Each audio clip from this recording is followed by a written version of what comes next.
I remember one time that was really, really bad, and I won't go into it. He was right next to me. And actually, I thought I wanted to just die. Take me over the bridge, I'm done.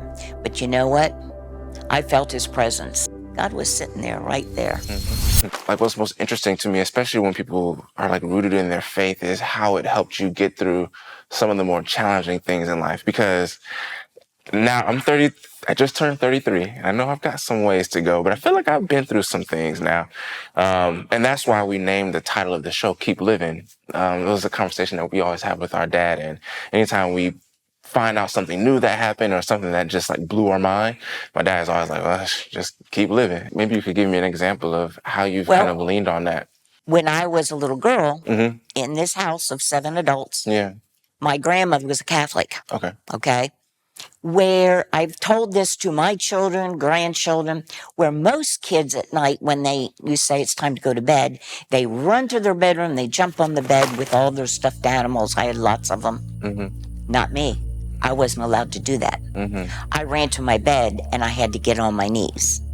And my grandmother was right next to me on the knees and taught me how to pray. Exactly.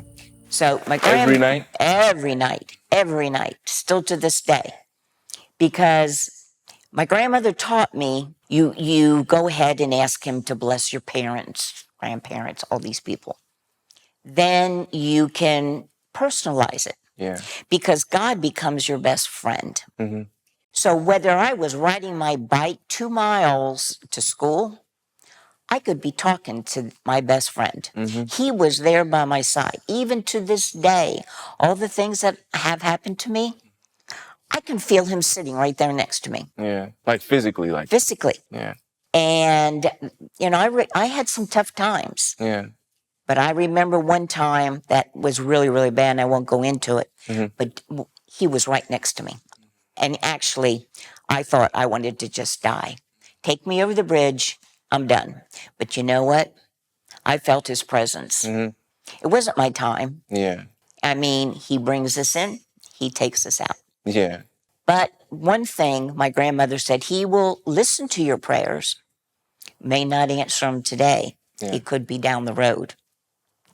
And one particular incident, well, it wasn't one time, I hated milk. Oh, I hated milk. Cow's milk? Yeah, cow's milk. Because up in Pennsylvania, back in the 50s, the milkman came every day. And he'd put your gallon of milk in the icebox. And it had all this cream on the top, and it was pasteurized. And I didn't like it. So one of my things I'd say in my prayers, dear God, would you please take all the milk from Pennsylvania and take it to those poor children in Africa who are starving to death? Because if you didn't eat your food, there's starving children in Africa who need the food. So I'd ask him to take this milk.